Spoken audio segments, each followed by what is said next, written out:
all for tuning in. This is Selena and Iman. Together we make you plus happy. Each week we bring you someone who challenges us to define success and happiness on our own terms with a dose of laughter. Remember to like and subscribe at You Plus Happy Podcast. You can also follow us on Instagram and on Spotify at You Plus Happy. Hey, Selena. Hey, how was your week? How are you? My week was busy, but I am doing good. How was your week? Good. What do you want to share with the folks this week? I didn't know I was going first. So this week, we've opened back up. You know, that's like my story, closing, opening. But we had really great weather over the weekend. So I went to the beach, which is my happy place, with a couple friends and just laid out in the sand most of the day. And I felt so alive and happy. And I was like, oh, I miss this. So that was my highlight of the week, just laying out in the sand and in the sunshine. What about you? Apropos for this week's episode, I was taking this boxing class, and I didn't know you needed boxing gloves. I thought they provided them because I'm not a boxer. But they were like, oh, they're $5. I went a couple of times and they were free. They never said anything, but then they said, oh, they're $5 to rent. And so I kept going to this class and I'm paying $5 every time. I was like, oh, I need to get boxing gloves. That same day, I let it go. Actually, I went last week and I got this from boxing. If you look at our YouTube to see my battle wound, everybody. But I was proud of this, blood, sweat, and tears. But so right after I found out, I had been going for like a month. Right after I found out that we needed gloves for the class, I just like, oh, I'll go on Amazon or whatever and buy some, and just minding my business. And I went to my brother's house to clean up something. I literally tripped over boxing gloves. Like, wow. I've been to his house. I've like, and he's like, you can have those. What? And it was just, I know that was it was just a long story to say, like, it was a beautiful reminder to me that like the universe does have your back. And we talked about this in the episode this week. When you all said that, I was like, it's so true. Cause like, it felt like magic, honestly. Who trips over boxing gloves? And then the person's like, you can have those. The same day I found out I needed them and I had been going for a month. Yeah. Like within like an hour.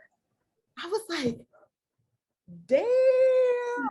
But side note, I lost one of them already. How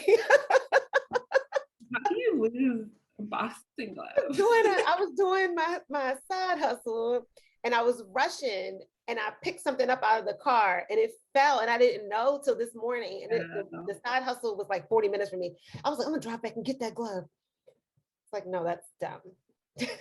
40 minutes to go find a glove that's probably not there. But it's okay. I had the gloves for, whatever. It's cool. But it's still a good reminder. It's my fault. I mean, the universe tried to have your back, but it was like, hey, look. Like, she don't even want I can only do so much from my end. But yeah, and then like 4 other things like that happened recently, right after that. And I was like, damn, this is crazy. So my mind goes, put it out there, it will happen. It will. So speaking of all of that, which ties into that, who do we have on the show this week? Selena's in her singing mode. So this week, we had the privilege of talking to Jennifer Busco. Hopefully I pronounced that last name right. But she is an energy healer, yoga teacher, and creator of the Jennifer Jonnie Podcast based in Charlotte, North Carolina. Her journey of healing and spirituality sparked an interest in helping others do the same. Through teaching yoga and healing sessions, Jennifer has paved a path for many others' personal healing journeys. She thrives off community, lives to empower and loves to laugh. So without further ado, Jennifer Busco. Hi, nice to meet y'all. This is my co-host Selena and friend. Hi, nice to meet you. Nice to meet you. I was listening to y'all today. Listening to your banter. We're listening in. All right, so we're good to go? Yeah, we're just gonna roll with it. Yep. Yes. All right, so just our first question is, how did you get started with energy healing and yoga? So I've always been drawn to spirituality and work like that, even when I was a younger child. I think I didn't really grow up in a religious background, but I've always been drawn to, the idea of what is God, what are angels from a very, very young age. I remember laying on my bed when I was really young and trying to fall asleep. And I just kept envisioning or seeing or feeling, I'm not sure what it was, but just like angels over my bed. And so I've always felt sort of a higher power around me. And so I think yoga was just a really great way for me to kind of fuel and filter. It was a good platform for me to really express all of that. And so I got into yoga just by a friend dragging me to a yoga class. And I thought, well, here in Charlotte, we do yoga a little bit differently, and it's very athletic. It's super duper hot, pretty much every yoga studio, very hot, very athletic. We do vinyasa yoga. And so I got dragged to a yoga class thinking I was just going to be stretching in my comfortable clothes, and it kicked my butt. And I had the feeling, okay, I'm going to see y'all tomorrow, because that was amazing. It was super hot, super fast. I had no idea what I was doing. But after about 6 months of practicing yoga, I really noticed a shift in my life. And the way that I describe it is like I was wearing glasses, and they had a film over them, or a fog, and yoga sort of took my glasses that I was looking at life out of and like Windex them. And everything just became really clear. I was in a job that I wasn't fulfilled with. I was in a relationship that wasn't serving me. And I think before you become sort of self-aware, you just go through the motions with things like that. And one day I just woke up and I'm like, oh my gosh, I'm not happy in these situations. Everything became really clear to me. And then I decided to make decisions around, around the way I was feeling. And then eventually became a yoga teacher, took teacher trainings.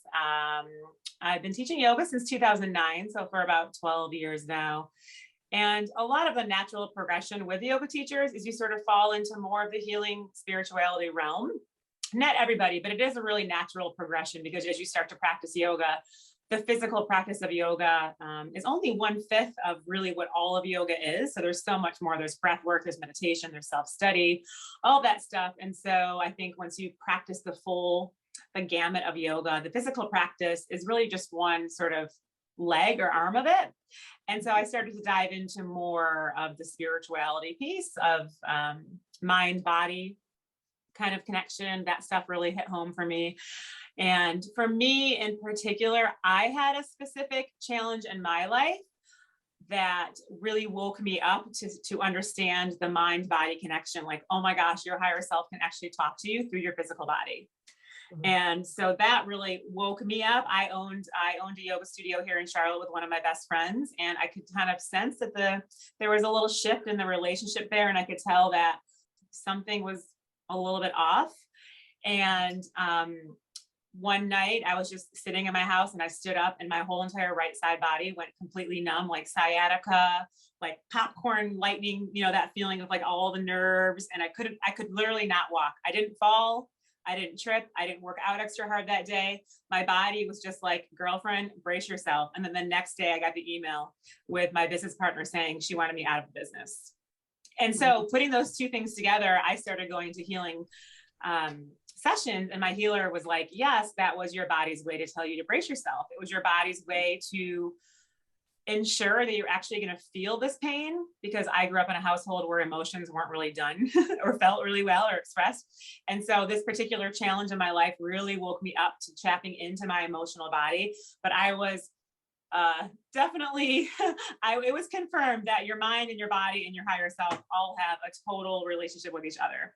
And once that happened and I started doing my own healing work around that, and learning how to, get empowered and stay empowered with having such a loss of my yoga studio, my community, my friends. I mean, my whole entire life was in that yoga studio. And now when I look back on it, it was a blessing and a gift because it really did lead me to this work.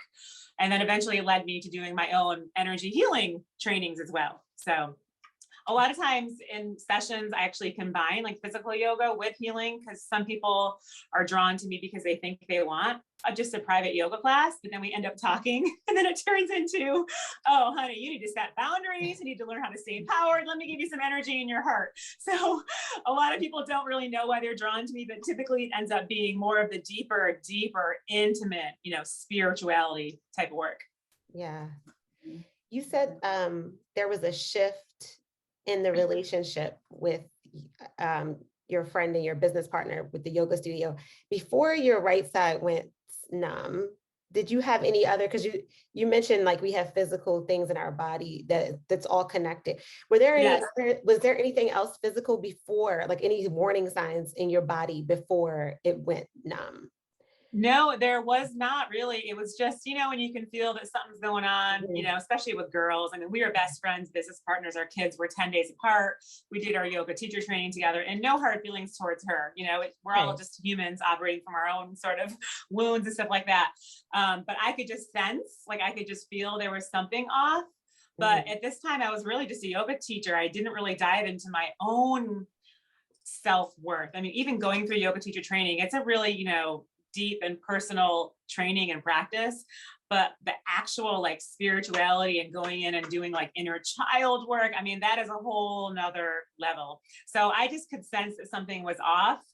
And to this day, my right ankle on that same side will flare up. And I know that's my body saying to me that I'm living in a place of fear. So pretty much that whole right side, it was my hips, right? So the root chakra was all about moving forward. And so I had a lot of fear about that. I didn't want to lose my little cute yoga studio that I built from the ground up and supported and created this community.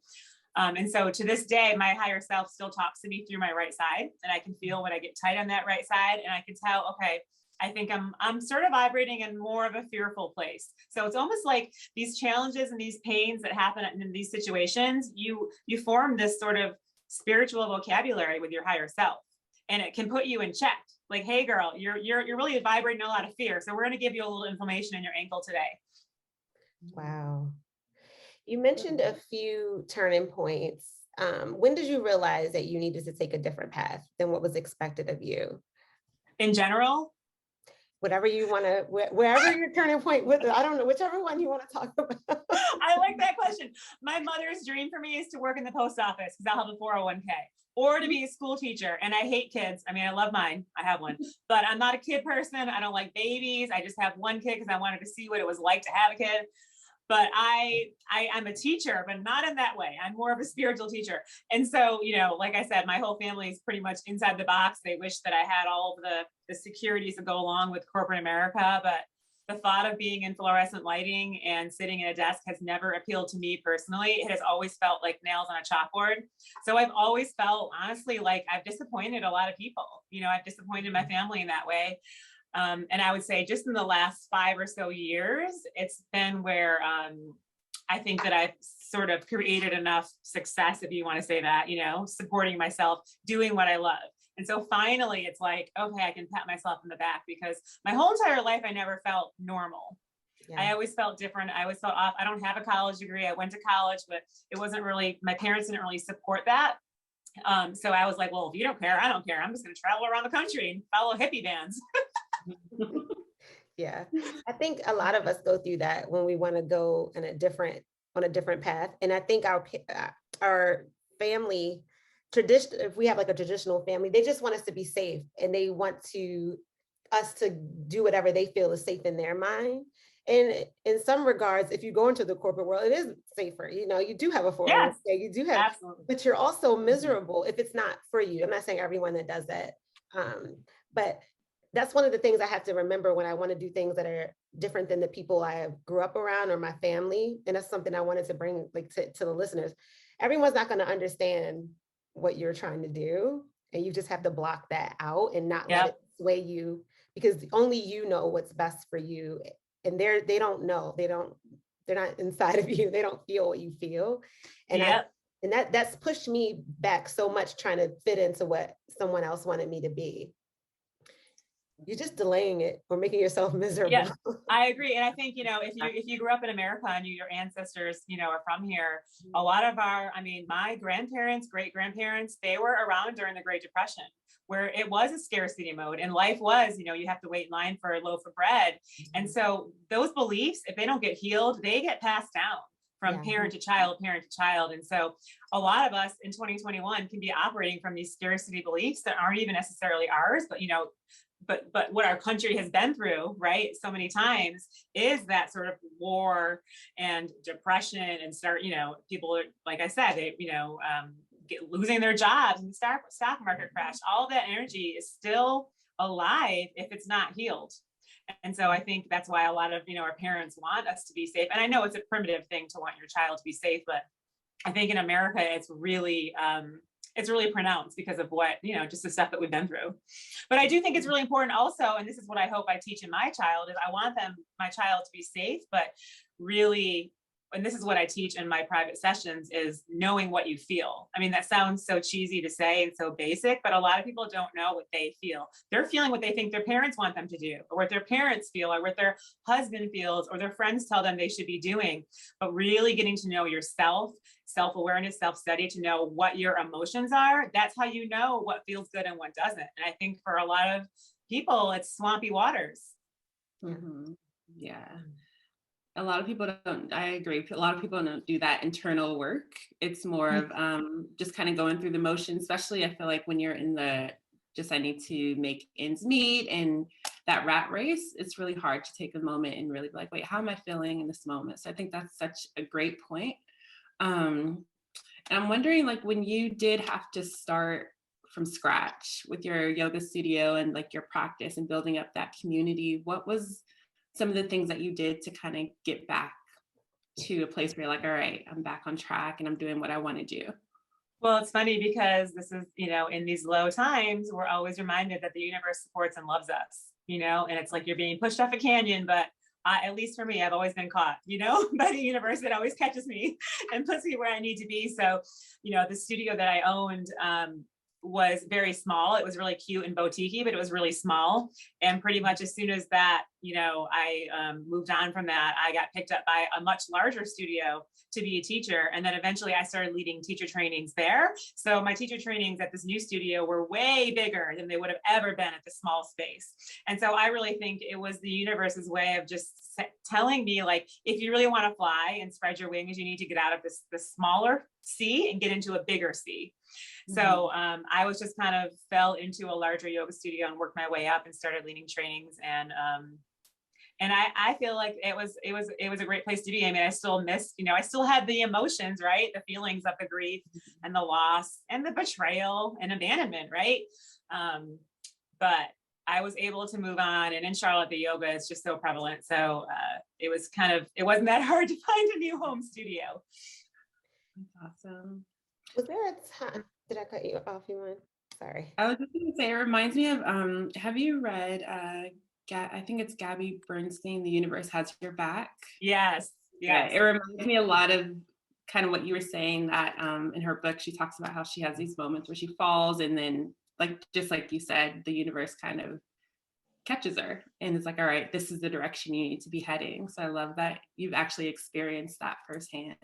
Yeah, I mean, it's like, being in the flow, the term being in the flow, that's actually can be kind of a scary term, because sometimes being in the flow is not doing what feels normal to a society. Like, for some reason, I'm just feeling the call to, take this trip. And that's really not maybe something that's, should be done at this time, but then you do it and you find out why, and you see the beauty and the choices that you make, and then you're in that flow. So I think sometimes being in the flow can feel a little unsafe, to follow the gut feelings and the intuitive, guidances that you get. And ultimately, what I always tell my clients, what I love to think about is, it's really important to know how you feel, because your emotions are connected to your intuition. It's the same thing, right? So your emotions are connected to your intuition is connected to your higher self. So knowing what you feel, like, even though I had that huge loss of that yoga studio, it still kind of felt like I didn't want to go back there. It felt like it was, okay, this is clear now, I'm going to move forward, right? Like, rejection is God's redirection. And so knowing how you feel is an extension of your intuition, and your intuition is part of your higher self. Your higher self's part of whatever that is up there that wants you to be happy, healthy, abundant, loved, and fulfilled. Yeah. You mentioned in the flow. What happens when you feel like you fell out of the flow and you feel like there's these blocks, and how do you get back in it, and how do you get the blocks away? So I'm a really big component or a big advocate. I don't know if you all ever work with like masculine and feminine energies. And so you want to have, so I identify myself as a woman, right? So you want to have masculine and feminine energies. And if you identify yourself as a woman, you want to have like a little more feminine energy. And then if you identify yourself as a male, you want to have a little more masculine, but it's really important to have both those energies. And the masculine is like empowerment, decisiveness, self-worth, being proactive. And then the feminine is like being present and engaging and intuitive. But what can happen is whatever one that you sort of tend to move towards the most, when they go out of balance, you know it. So when the going gets tough for me because of what I saw as a child and what my parents what they portrayed to me was when the going gets really tough, I tend to go out of balance feminine, which is victim, martyrdom, all that stuff, sort of like tunnel vision, like my way or the highway. So I know when I can sense myself being kind of sulky, that I'm not in the flow. Something's not right. And, out of balance masculine is, the bullying, the violence with your words, being judgmental, that kind of stuff is out of balance masculine. So I think when you sort of go out of balance like that, you need to check yourself, like, what's going on? Like, you're not necessarily in the flow. Like, the life isn't just moving smoothly for you because something happened where you kind of fell off. Does that make sense? Yeah. Yeah. Shifting a little bit. So I'm processing what you just said. I'll come back maybe. You're like, where do I go? Out of balance, male or female? I'm like, wait, how do I go back though? How do I get balance? Like, so you have to go try to get in balance. So for me, like, I go out of balance female. And so what works for me is trying to get in balance masculine. So when I can sense that I'm being a victim, like, why is this guy being mean to me? So-and-so rejected me, right? Well, no, how do I get empowered? I'm going to get empowered and be like, you know what? I understand that was the universe's like pointing finger, the other way, because this person wasn't meant to be with me or for me. So I'm going to stay empowered. I'm going to understand my own self-worth and that I'm amazing, and not fall into nobody loves me, right? That kind of stuff. So you want to try to pull yourself in balance, either one. And then all of a sudden you find yourself more in the flow because you're empowered and your energy is more expansive because you're empowered and you're operating from that place of self-worth. And a lot of it stems from childhood. So it's like I said, it's like the parent that had the most presence in your life, whatever sort of their imbalance was, typically is what we tend to mimic. Yeah. Do you think it's easy to get back in balance? It's a work. It is a work in progress. And I think with my clients and with myself, so imbalance masculine is like confrontation. And so for the last like 5 or so years, I knew that I was lacking masculine energy. So I would take the littlest confrontations and really celebrate them. Like if somebody sent me, a server, my spaghetti's cold, I would be like, oh no, I want to tell the server that our spaghetti's cold. And so I can confront her and like practice confronting her in a healthy way. And that's how you sort of like cultivate more masculine energy, being decisive, right? That's masculine energy. So deciding on what restaurant you want to go when you're with your girlfriends. Let's go get pizza. Those little teeny things, you're still in that frequency of healthy masculine energy. So then when the really big shitty things happen, you're comfortable being decisive, being empowered, being proactive, that kind of stuff. Yeah. I love that you break it down in like those really small steps too, because I feel like similar to you, I'm not a fan of confrontation. And a lot of times I'm just like, all right, let me just retreat. That's kind of my go-to. Yeah, but, like shut down. Yeah. But I love that. That's out of balance feminine, I believe, shutting down. Okay. Yeah, probably. Yeah. But I love that because sometimes it feels so big to be like, all right, you don't like confrontation. You have to deal with confrontation in life. It's just a given. And sometimes it seems so big, but when you break it down into telling your waiter that your order is wrong, that seems beautiful. Yeah, and saying it, using your throat chakra, like trying to express it in a kind way instead of being an asshole, like the spaghetti's cold. Like, hey, this, I'm not sure what's going on tonight, but this tastes a little cold. Is there something else you can do for me? And it's funny. I always give my clients homework in my private sessions, and I just had one last week where she was trying to cultivate more masculine energy. And so her homework to me is every time you make a decision, text me it. Like celebrate decisiveness, because decisiveness is a huge part of masculine energy. So she'll text me like, oh, I decided this today, really small stuff, but it's still the same frequency. So when she has to make a really big decision about where she should live or where she should raise her family, or if she should take this, job role, the decisiveness might come a little bit easier. Yeah, it's like a muscle you're practicing. Yes. I love that so much. Well, and it's energy. So it's like the same frequency, it's like you're in that frequency of decisiveness. So it's kind of in your energy field. And so you're thickening that up a little bit. I'm going to practice. I was at a restaurant today and I was like, Selena, it's fine. You'll eat again. It's okay. Get over it. Don't sweat the small stuff. But like you're saying, I'm thinking I'm being correct, like patient and kind in a different way. But I like how you're breaking it down. Like you still have wants and needs. You came here for something, you're not getting it, you're going to pay for it. And it's like, have that balance. And it doesn't have to be nasty to ask for what you want. Nope.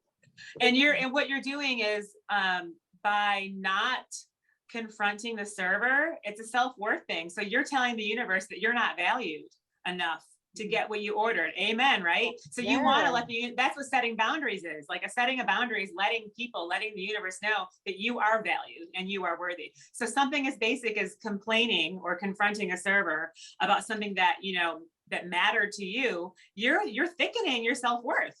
Yeah. And I don't mean to harp on this, but it's such a great example because we all go out to eat. We all eat. Hopefully, luckily, we're blessed so we can do that.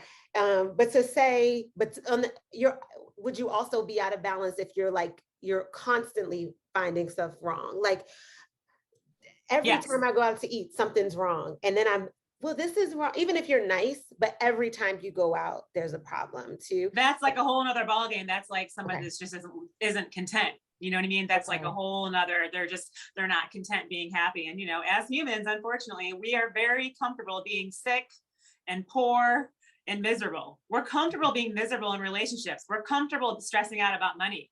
And again, I think it goes back to almost like, America and like where our grandparents and their grandparents came from. And in other countries too. I mean, we haven't even had as much war as, multiple countries in Europe.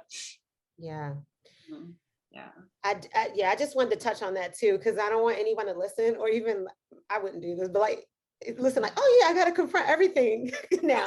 And then they go out of balance the other way. Well, that goes back into, in yoga, one of my favorite words in Sanskrit is svadhyaya. It's one of the pillars and it's self-study. So it goes back into all of this work, in my opinion, everything is all about your relationship to yourself. So knowing is this an appropriate time for me to complain that my tofu soggy and my pineapple fried rice tonight? Is it soggy? If it is, then yes. But if you're just going to complain because you need attention or energy, or you're not seen or heard at home, I mean, the wounds could go way back, right?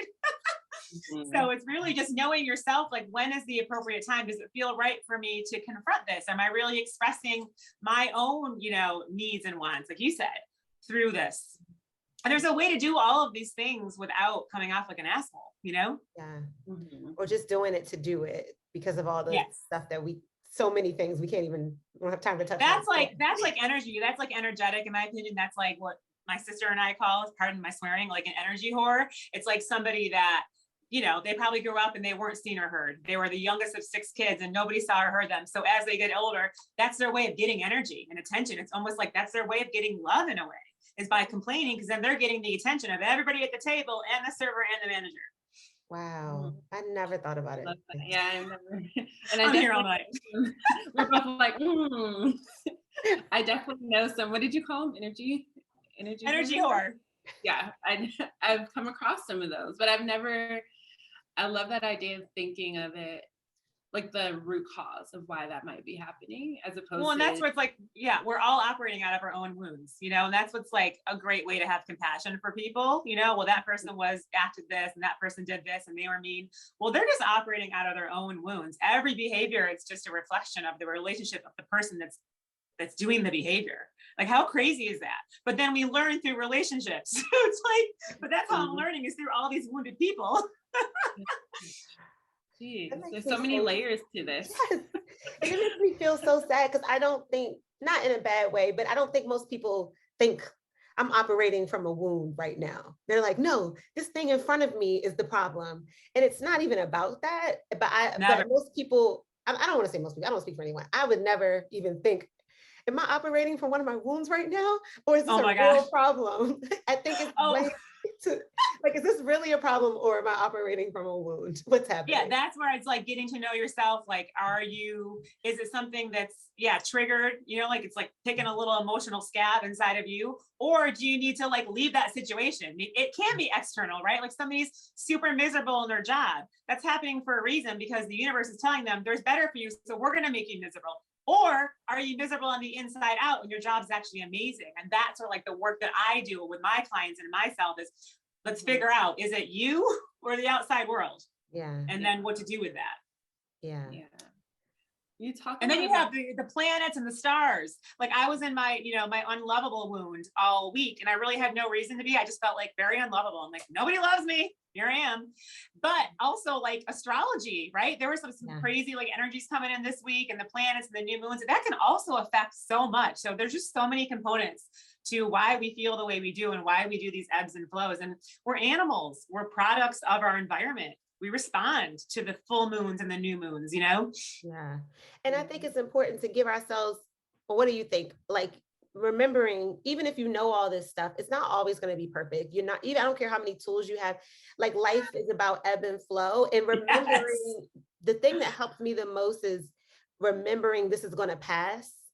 But I still would like to do all the work and address certain things so that they don't keep popping up. But also, I don't care how much, because I think when you start this work, sometimes you think, oh, I'm going to get to a point where I'm going to be good.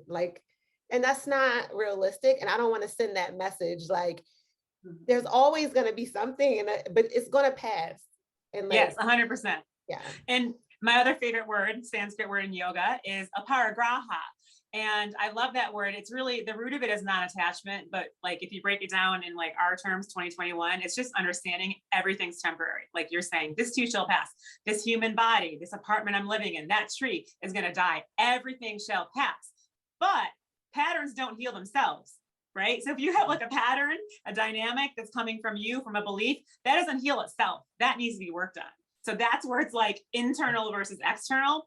But the more internal work that you do, then you start to build more self-worth, more self-love, and then you draw in the better things. So the things that are passing through, you kind of don't want them to pass, because your life is fun and happy and you have really great relationships and you're fulfilled and abundant. I'm working on it. It's a practice. I love that. I'm just wondering for that, because I know you keep coming back to like getting to know yourself, working on yourself. Like, what are some, we hear it all the time, but like, what are some things that you did, or like some advice that you could give listeners in terms of how to start that process? Because a lot of times, even if kind of like what Selena said, we may not even know that the reasons why we're doing the things we're doing. Like, how do you kind of get to the root of that? So I love really simplifying things and just literally like checking your vibration. Like, how am I vibrating? Do I feel like my thoughts are all rooted in fear? Because that's really going to create those man-made, really low vibrational emotions. Like your thoughts, if you keep thinking the same negative thing over and over again, you'll create like a fake emotion. That's not an authentic emotion. It's like a fake emotion that you're creating with your negative thoughts. So I like to tell people just to check their vibes. Like, how is your vibration? And then understanding that we are responsible for our energy, and I think that's where so many people feel like the victim, right? They go out of balance female, where the world is doing all these bad things to them. And the world is so dangerous. He did this, she did that. I'm broke, I'm miserable. Oh, look in the mirror. Like, you are responsible for your own vibration. Now, do I believe that law of attraction is 100%. Like if I'm super happy and healthy, everything's going to be amazing. No, because I believe in a higher power. So ultimately, there is something bigger, in my opinion, that we can't control, but clean up your side of the street, if that makes sense. Like keep your side of the street clean, keep your thoughts clean, try to keep your vibration high, try to find joy. They say that the path to joy is like finding places and times where you're starting to feel freedom. Those times where you're feeling free, whether it's me sitting at my kitchen table and drinking champagne, laughing my ass off with my girlfriends, or doing something super fulfilling, like climbing a mountain, like finding those places where you feel free. And the next step is joy. And that's the frequency of angels. Like that's the, a high vibration, like all love, all joy, all presence. And I think people forget that they have almost like a responsibility energetically to try to keep as I say, keep your tits up. You know what I mean? Like pull yourself up and figure out why this is happening. And I think, like you were saying, ebbs and flows. Like I said, I do this for a living, and I was on my couch 3 or 4 days this week, sulking for a couple hours a day. Like, why does nobody love me? We all go up and down, ebbs and flows. But ultimately, it's empowering when you do this work, because you start to understand that you are in charge of a lot of what goes on inside of you, which affects a lot of what you draw in. Yeah. Long story short. And it's so funny. Today I was listening to this speaker, whatever. I heard something today that was like, who in here deserves to be happy? Who feels like they deserve to be happy? And all these people raised their hand. And she was like, no, you don't deserve to be happy.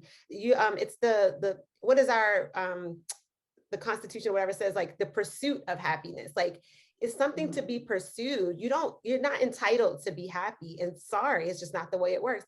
And that really spoke to me. And it sounds very similar to what you're saying. It's our responsibility to control how we feel. And I know it's not always easy, but to have those tools, I always say this, to have those tools and be able to tap into them when you need them, I think is so important. And like, so I don't know, emotionally intelligent, I don't know the right word. Yes, and, I agree.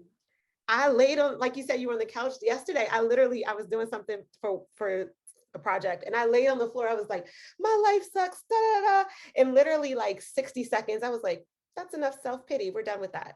Get back to it. So I'm not saying, look, I don't have a master now, but I did love that. Like something in me was like, no, we're not doing that. Like old me even a couple months ago would have been like, this is horrible. And like for hours. But, and I think that could have been your inner child acting out too. Like maybe you were releasing, like I have a healer that says, if you feel like you want to have a tantrum, just do it for 45 seconds on the ground and just hate your life. And maybe that you're releasing something from, your childhood that was repressed or wasn't able to be expressed, And I will say, to me, it feels as though doing this work, I'm a huge fan of self-love, self-worth, setting boundaries, trying to, like I said, Aparigraha is one of my favorite pillars of yoga, because it's all about letting go, really. And that's one of the hardest things for humans to do. People don't even want to throw away their PJs that have holes in them, let alone a belief they've been holding on to since childhood, right? Or a relationship that's treating them like shit or not serving them. We are so bad at letting go. And so that pillar has really taught me that it's okay to let go, but it's almost like every time I let go of a situation that's not serving me, I fortify the relationship to myself. It helps, it turns inward, and all of a sudden I get stronger from the inside out. And then it makes the world seem less violent, if that makes sense, less dangerous, like energetically, I don't feel like I can be tampered with as much by these people out there. They're doing all these bad things, because ultimately all you have is you. Yeah. Last quick story for what you just said. I literally had pajamas on last night. I swear, I wish I could show them to you. It's my favorite shirt for like 15 years. And the hole is like this big under my arm. And I'm like, Selena, this has got to go. And I looked at it this morning and I was like, no, I'm going to keep it forever. I'm going to turn it into a rag or something. So what you said really hit home, because it can manifest itself in different ways and show us. Because if you hadn't used that example, I'm like, I let stuff go really easily. But no, you don't. Like, so it's like, think about it in different ways. And if you think about it primitively, that's just what kind of like intuitively came in my mind is, to feel safe. Like they say babies, they like do this because it's like they want to like hang on to things to grip, to like feel safe, like toes and fingertips, because of like our evolution. And so it's primitive to hang on to things. It's almost, it feels safe, right? But the problem is our subconscious, creates these beliefs from a child. And so I had a client today that had a belief around money because she saw her parents fight about money her whole entire life and during their divorce. So now in her subconscious, she has a belief that anything that has to do with money is going to be tumultuous and chaotic. And it's going to be low vibrational. So she's having issues with money and how it comes into her life. And so we have to work on letting go of that. And even that kind of stuff that we know isn't good for us, it's still hard to let go of these things because we've housed them for years and years and years and years. And it's still letting go, even if it's something that we know we need to let go of that has holes in it. Big as my head. Get rid of those PJs, Selena. What'd you say? I said, get rid of those PJs. I'm going to show them to you in another episode. It's horrible. But I love that example. And I have a lot to think about with that. I'm like, it's emotional. It was a good time in my life. Okay, let's move on. Until this is not Selena's session. All right. Well, I mean, but you're so true because, and this is what I preach when I teach yoga, like, there's no power in the past and the future. And I know this is very, Eckhart Tolle, hippy dippy stuff, but like, it's true. The power is only in the present moment. So the more you think about the past, even if it was amazing, when I teach yoga on Monday mornings or Monday for lunch, and I say, let's take a breath and just create space from your weekend. Even if it was the best weekend of your life, your wedding weekend, or you had a flipping child, let's create space because it's not now, it's in the past. And when you sense that you're like living in the past, the future, you literally deplete your energy. You get less energy. And that's how I can tell when I am worrying, because I'm like up in my head thinking about, well, I should have said that, and he's going to say that, and blah, blah. All of a sudden I have no energy and I'm on the couch watching Netflix because you're not being present. Like all the power is in the actual moment. And that's where I think, musicians like Beatles, these people that have created like these amazing masterpieces of art and music, they are in the moment. They're not thinking about what their mom made them for breakfast the day before. You have all the special things happen when you're actually present in the moment. Wow, that's a lot to chew on right there. I feel like we have to debrief after this one and just soak it all in. I love it though. I'm glad we're recording this so I can listen to it because I need to listen to it again. I guess switching gears a bit, what has been kind of your biggest motivation up until this point to keep you on this path, to keep you kind of grounded in your practice and moving forward? I would say, and from a young age, it's funny how when you look back at your childhood, you're like, I've always known that, I've always known that I've always loved to sing. I've always known that music heals me. I've always known that I feel a dire need to empower people. My life's purpose is to empower myself and empower other people through yoga, through my podcast, through healing sessions, through workshops, through teacher trainings, whatever it is. And I've always felt that way. Like when I was little, I had 3 sisters and we'd all be sitting at the dinner table and they'd be talking, shit about some girl. And I always wanted to stick up for her. I'm like, I don't think she's that bad. Like from a very young age, I've always felt the pull towards, the at-risk teens and the teens that had eating disorders when you're in high school and all that stuff. So I just feel as though I'm the happiest when I'm empowering myself and others. And so that's what keeps me motivated. And then seeing people shift, that I work with, and getting the text the next day after a session and, with my clients saying, oh my gosh, that was so amazing. I feel so inspired, so empowered. And that's what keeps me going. And I don't think that's really ego getting those responses. It's more of seeing an impact on other people's lives that I work with. Keeps me going. Yeah. I mean, it helps the ego when you get those texts. I'm not going to lie. If somebody tags me on Instagram, I'm like, oh, cool, I'll share it. It would hurt if they were like, you sucked yesterday. Well, excuse you, okay? But we're still human at the end of the day, but I get what you're saying underneath of that, for sure. Yeah. When's the time you felt like you failed, and what was your biggest takeaway from it? Ooh. I mean, honestly, it probably would go back to what I talked about earlier, like losing a yoga studio. So I don't want to beat a dead horse, but I think that I've always felt like that connection to something bigger. I've always felt like the universe has my back, right? As Gabby Bernstein would say. And so losing that studio and those people who to this day, I mean, I'll still, see somebody in the grocery store that shows the other side, right? Because that's what happens. We're pack animals. And I'm not mad at anybody, but we tend to you want to choose a side. That's what we do. We like to travel in packs and groups. So when these things happen, like divorces and friendships break up, people just naturally choose one side or the other, and no hard feelings. I'm okay with that. But to this day, I'll still see people that didn't choose my side, and it's awkward and it sucks, because that was once my home. But I'm so grateful now when I look back at it that it was such a blessing, because it woke up my emotional body. Like I said, my physical body was like, you're in pain. And my emotional body was like, you're in pain. And so it really woke something up in me to sit with my pain instead of pushing it down like I've done my whole entire childhood. And so I think it was definitely considered a failure on the books and on paper, but I wouldn't have it any other way. Yeah.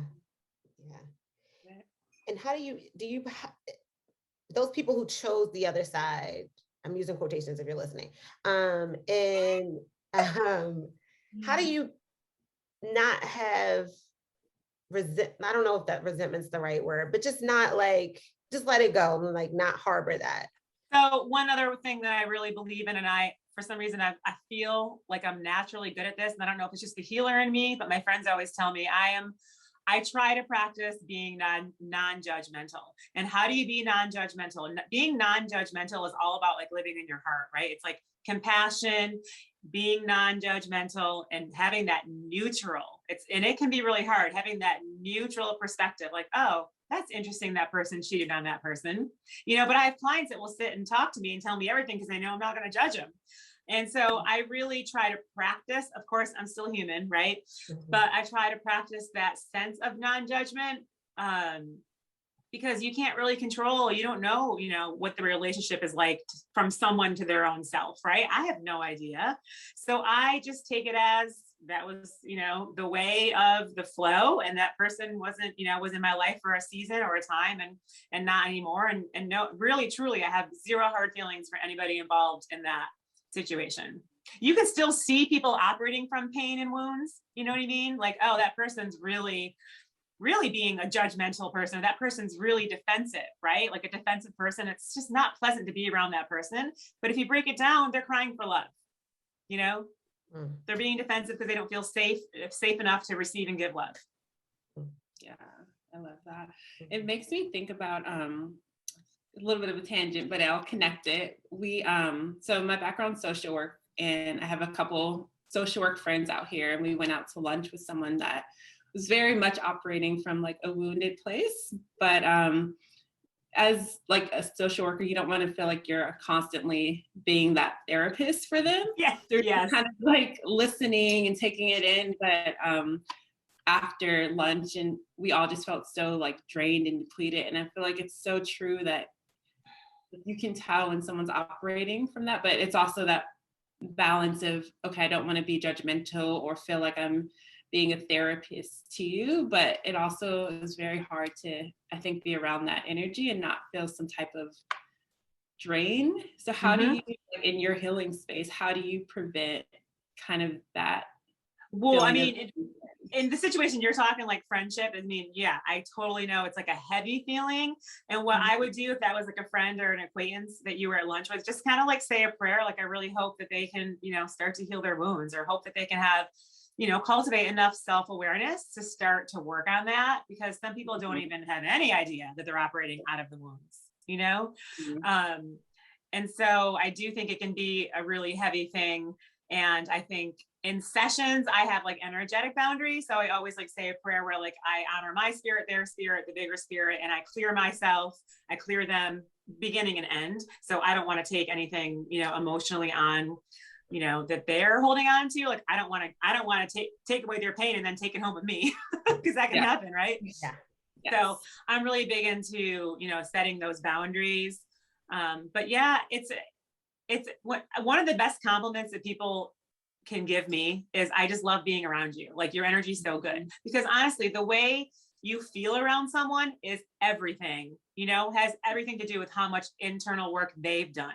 When you're around somebody and you feel good and safe, like you can let your guard down, I guarantee you that person could be on this podcast and they have a story to tell you about challenges and self-work and self-love and all of those things. And I feel like when people give me that compliment, like, I just love being around you, it's the highest compliment that I can receive, because it's just a testament that I have done my work. I'm not perfect. I still have my, my daddy issues. I'm not lovable, all this stuff, but I've been working on these things for so many years that I have less kinks, less heaviness, inside, and people can feel that. And it's really important to celebrate that. Yeah. I love that. Yeah. It's switching gears a little bit. What is something that you hope people say about you when you're not in the room? I mean, pretty much what I just said, that, it just feels good to be around her. I think that's really what I want people to feel. And just what the word that comes to mind, and it's kind of boring, is that I make people feel safe, like the people can just tell me anything. And I think that's just naturally how I sort of operate, but I would take that as a really high form of a compliment, that people can just kind of like energetically like exhale when they're around me. But again, we need to be strong because we need to set boundaries, because we don't want to take on everybody's stuff. Yeah. But I think that would be a big compliment. And just, that I feel lighthearted. I'm ridiculous and I like to laugh and be silly and all this. I take life very seriously and spirituality very seriously, but I also want to laugh my ass off and be ridiculous and dance like a dumbass, even though I don't know how to dance, Well, I'm agreeing with you. They like, I know they say, so we're shifting gears again, and they say your inner circle is important. What are the qualities that your inner circle has to have to be in your circle? What's funny is I've been actually thinking about this, and I think it does reflect on how you were brought up. And for example, I was the youngest of 4 girls. So by the time I popped out, my parents were like, they didn't even know my name. They're like, whatever, another daughter, do whatever you want. We didn't care if you're home or not, And so as a result of that, I never felt seen or heard. And even to the point of, I tend to talk really fast, because if I didn't spit it out, they would move on to the next person, or they turn around, nobody listened to me. So I'd have to like talk really, really, really fast just to get like, can you hear me? And so for me, what I value and what heals me is to feel and be seen and heard by friends. So I just want a girlfriend to put their flipping phone down when I'm telling a story that's important to me, and listen to me. And when that happens and that's not happening and the girlfriend's not being present, I usually say something. I'm like, do you even care what I'm saying right now? Because you're on Instagram posting right now. And I'm telling you, I'm pouring my heart out, So I think a lot of people, you tend to attract, the friends that almost kind of nurture things that weren't really there for you as a child. Yeah. I never thought about friends like that. I'm going to write all my friends down and see how they nurture me. Because I need to, I've never thought about it from that perspective. It's usually like, what values do they have, or like, but that's interesting. So surface, I guess. But it's like that doesn't correlate to the relationship. Well, and it's like, I don't believe that your family has to be DNA. I think that your family should be those who love and adore and cherish you. And that's your family. I don't even know if my mom loves and adores and cherishes me. She wants me to work at the post office. Like, do you even know me? Or be a teacher at school. Be a teacher, yeah. And no harm. I know she loves me, but like, I don't even know if she, knows me very, very well. And where my girlfriends are like, oh my God, I cannot believe she would say that. I want a family around me. I want a tribe that you feel, loved, adored, and cherished, and seen and heard. Yeah. And I like to have fun. So you got to let loose. Like, there's got to be a little bit of letting loose happening. Yeah. Yeah. And it sounds like someone who gets you. But if you're seen and heard, then yeah. Yes, exactly. Yeah. Yep. Okay. And I guess for our listeners, someone that might be on their own healing journey or maybe interested in yoga, like what piece of advice would you give them? I would say getting curious about getting to know yourself is the best thing you can do. that's interesting that I just said that. Why am I shutting down right now? Just getting really curious. It doesn't have to be this like serious, you're in a white padded room in the psych ward kind of situation. Just get curious about your behaviors, get curious about your patterns. A lot of dynamics tend to repeat themselves. And again, that's a primitive thing. We just want to stay safe, right? So we just keep repeating the same things, and it's all we know. So maybe just really taking stock, am I dating or attracting the same person, but different human beings, such as every time I have a job, my boss becomes the villain. Every guy I date shuts down on me, right? If you really look at your life and see what you're drawing in and what the patterns and the dynamics are, just get curious about that. And then go from there. Get curious about how you feel. Get curious about what your body's trying to tell you. Our bodies are communication systems for us. They're a way for us to communicate to our higher selves. So really noticing like, hey, why my right hip hurts every time I'm around this person, or every time I think about getting a new job. Okay, well, the right hip represents moving forward.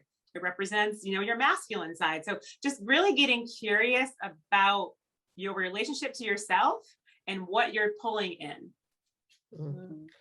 And then you can go from there. You have therapists, acupuncturists, healers, right? And then seeking out books. I've healed from books, podcasts. I heal from podcasts, I was literally just about to ask you about books. That's why I'm like, what? I just typed it so I could remember. But real quick, I like that you use the word curious, because we hear this word work, and then it can sound intimidating. It can sound scary. And some of the things that we realize might be not fun. So I don't want like when you walk away from it and you're like, you curious, the things you might find out, just, some of it might not be great, and you have to deal with that too. I don't want to be irresponsible. Not you are, but I don't want any to be irresponsible, even to myself. If I go like write down all my relationships, like, oh damn, this is my problem. Like, oh God. You'd be surprised what you find, but it's also a mirror, right? So you're attracting either probably one of your parents that you saw the behavior of, or something within you. So you can learn a lot about yourself with, what you're attracting. Yeah. Yeah. Okay. When you learn some of the things that you might learn some things about yourself that you don't like, but give ourselves grace and be kind. 100%. That's why I drink alcohol. You know what I mean? Like I work hard and play hard. Like I will meditate and do healing sessions and go and have 3 martinis and listen to Taylor Swift and sing, I mean, I just think we are humans for a reason, and the 3 things that humans can do that other beings like angels and entities can't do is eat, feel, and the other F, So we need to be able to do those. You need to have sex. You need to eat good food. You need to feel your emotions and have fun. I mean, we're humans. We're having a human experience. And so I try not to be hard on myself about that kind of stuff. I think that not everything has to be so flippin' serious. Even this work, I tend to approach my healing sessions with a light heart, and I overshare my situations if I think that's going to help a client understand where I'm coming from. I mean, that's all we know. Yeah. Let's not be too hard on ourselves, everybody. Okay. Give yourself grace. Give yourself grace. Drink a martini, whatever. Okay. Drink a martini. Keep your tits up. Yes, keep your tits up. I love that. I've never heard that before, but I'm using it all the time now. It's from a show, Marvelous Miss Maisel, or I think that's what it's called. One of those, I know what you're talking about. I haven't seen it. Yeah, she says it, and it's stuck with me ever since. And it's a great lighthearted term, like, oh girl, honey, that guy's treating you like shit. Get your tits up and walk away. I mean, just do it. Just do it. I love it. Is your right hip hurting? That means you need to walk away. Move forward. I love it.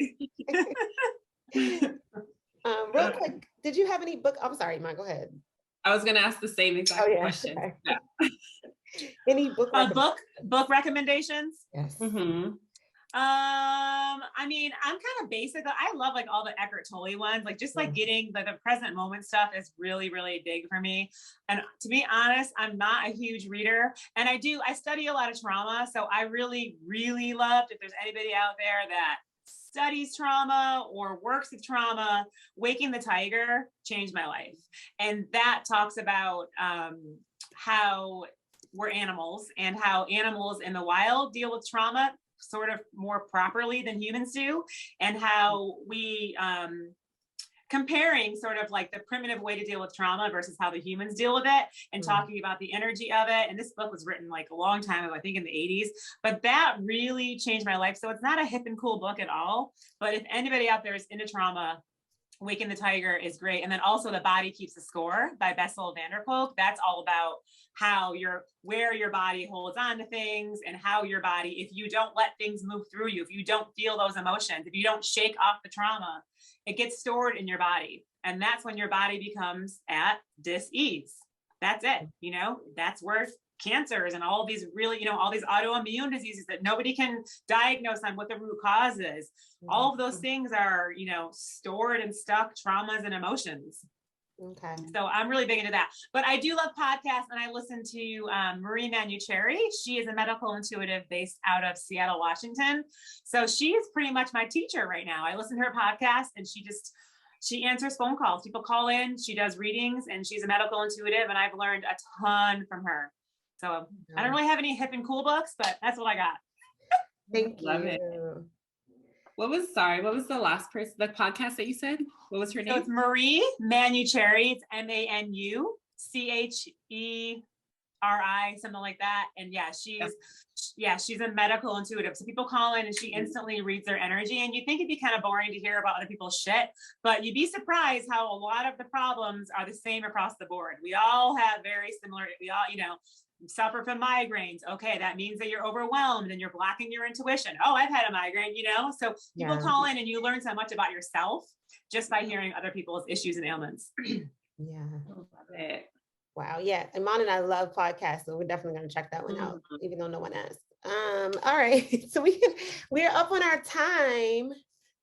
Thank you so much. We're going to close out. That's okay. Do you have anything else to say? Anything else to add? Just in general? Yeah. No, just thank you for having me. This hour went by super fast. Right? Before we do our closeout, can you tell people where they can find you? You mentioned you had your own podcast. And Yes. Okay, so I just launched my own podcast a couple weeks ago, and it's called the Jennifer Jonnie Podcast. So that's my middle name, Jonnie. So it's the Jennifer Jonnie Podcast, and it's based pretty much healing through conversation. So talking to people and learning about their growth, their challenges, and how they've healed from them and how they've grown. And I'm JJ Busco on Instagram. So JJBUSCO on Instagram. And I have a website, stuff like that, jenniferbusco.com. But I would say those two things would be a great way you could DM me or check out my podcast. Awesome. And we'll put it in the show notes. Yes. Yay. Thanks, everybody. Thank you. Before you go, so we'll close out. Thank you, Jennifer, for sharing your time with us and inspiring our listeners to redefine success for themselves. And of course, thank you, listeners. We could not do this without you. Remember to like and subscribe. You can find us on U+Happy on Instagram and on YouTube. Thanks, y'all. We'll see you next week. Same time, same place. And remember, we ask our guests to say our tagline, which is, it's a little long. We'll show you our definition of success if you show us yours. We'll show you our definition of success if you show us yours. Yay. Not at the first time. I know. Thank you so much. This was great. Thank you. Thanks, y'all. Stay in touch. All right. Thank you.